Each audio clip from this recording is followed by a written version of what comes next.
The Eastern League is a very competitive league. I am from top to bottom. This is going to be a little bit more challenging to figure out who might be the best here. Bell's improved. Garfield's improved. Huntington Park has 18 starters back. L.A. Jordan's good. Javier said always has a good club at Roosevelt. Southeast has talent, and Southgate seem to be the bottom feeder there. But this league is very good, and I got to start with Bell here, with the Bell coach, Frank Medina.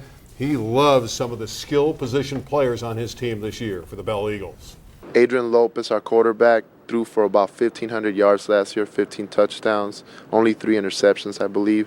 Couple of returning running backs that are very good, Jose Barba and Julian Leon. Our O-line is much improved. We're much more mature, older, more experienced, and bigger than last year. I think that was our weakness. We had a very small, immature and inexperienced line. We couldn't really run the ball like we would like to. We could throw the ball, but we couldn't really run the ball. I think we have a better combination this year, more balance.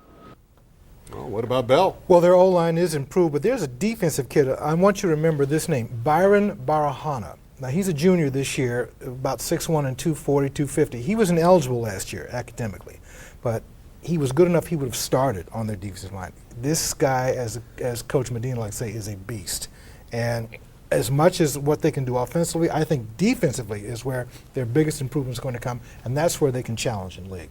Another team that has stepped up its schedule outside the league is Garfield. They've already played Bishop Amont, but they have a veteran quarterback, and I like Lorenzo Hernandez's football team. This Bulldog team is tough. They are tough, led by, again, Moses Saucedo, who was one of the best linemen in city football last year, maybe the best defensive lineman in city.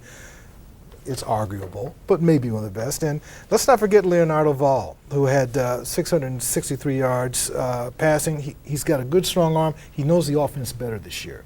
And as Coach Hernandez likes to say, there were issues that kept revolving around the team last year. They never got any traction into the season. I'm expecting better things. Garfield has a better offensive, defensive line this season, and they have a Division I mentality. They're one of the few schools in this league that is choosing to play up Division I, and that will help them. But Bishop Amont, Orange Lutheran, right. it's a killer schedule. But that's fine. That will get them ready for the league play, and I don't like the fact that some of these schools in this league continue to play Division II and not being scared to play at the Division I level. I don't like it, and I think the city section is going to revise its playoff format down the road and kind of require some of these teams to step up and play at a different level. Well, that's what Elijah Asante used to do when he was at Jordan. He gave them that kind of challenging schedule, and it always made them a factor in the playoffs, whether they won or not. I see the same thing happening for Lorenzo. And since they won that Division II championship, he's not gone back. He has stayed to Division I. I respect that.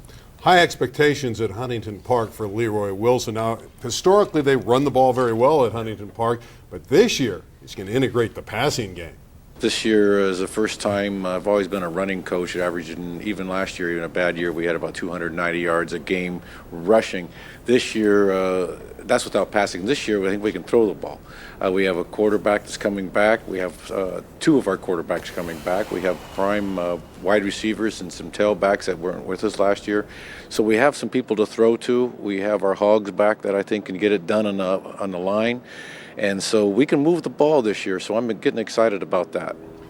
Only in football do you hear hogs and feel complimentary, but he's happy to have a lot of players back.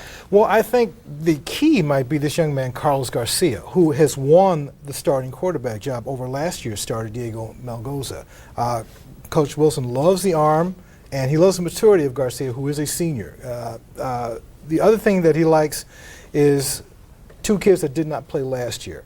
Roberto Andrade, a running back and a linebacker, and Henry Yang, who's also a running back and linebacker. Again, they did not play, but they give them more speed and, as Coach Wilson likes to say, more weapons than he's had in a while. That's why he feels he's going to challenge in that league. The Roosevelt Rough Riders had another solid year last season under Javier Sid. Now, historically, we think of them airing it out, throwing it all over the lot, but they have a running back they like this year. Talk about number 5, Jesse Lira. He was a junior last year. He's going to come into his senior year. 3-year varsity guy. He works really hard, and we expect a lot of big things from him. He's a guy that can run and catch and also return punts for us and kickoffs. So he's going to have his hands full, and he's going to be, we're going to get him the ball a lot. An attack. Right up the middle with Rosales at the 50. Elgin Rosales inside the 40-yard line. Watch number 2. They could bring him around.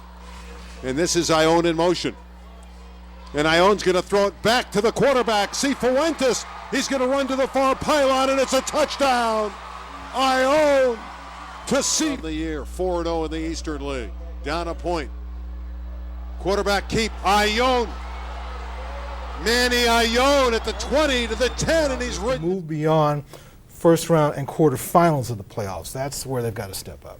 So who you picking, Roosevelt, Garfield, Randy? Garfield, but that's down the road. So let me get to my next coach. But thank you for the question. I just want to make sure that who do you pick, Garfield? I just want to make sure that the Roosevelt fans know that you're picking Garfield. I think Roosevelt every year is going to show up and play a great game. Make sure you park.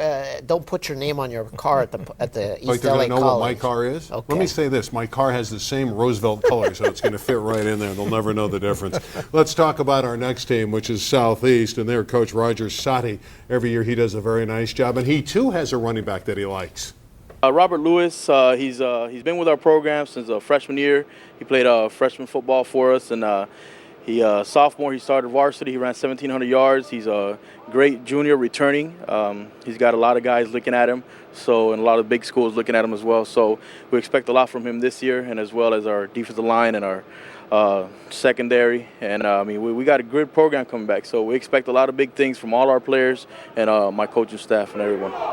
You look at Roger, he looks like a football coach, and he could get in there and mix it up with his kids. Well, I think he's got a team that is ready to move back up. They were only 4-7 last year and just 3-3 in league, and they had trouble scoring. They only had 168 points on the season while giving up 237.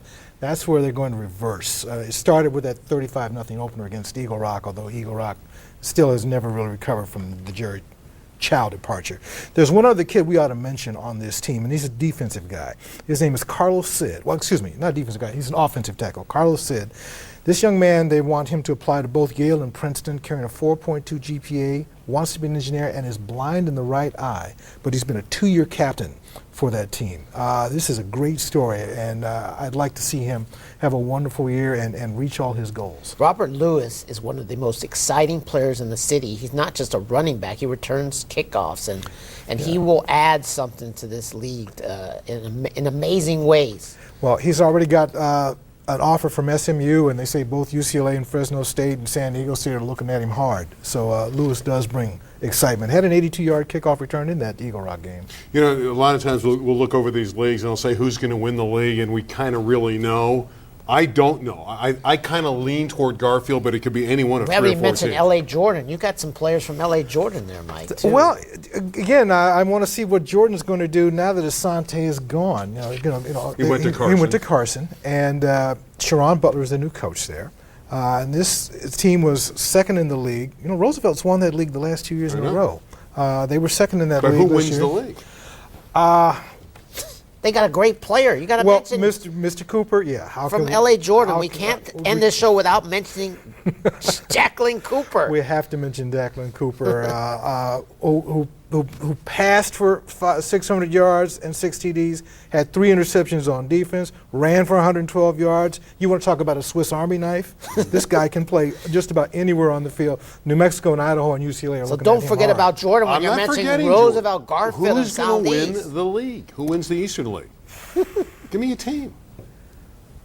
All right, it's up in the air in it's the up Eastern in the League. air. I'm We have taking no Garfield. winner. Eric likes Garfield. Mike's undecided. I kind of lean toward Garfield, but it could be any one of 3 or 4 teams.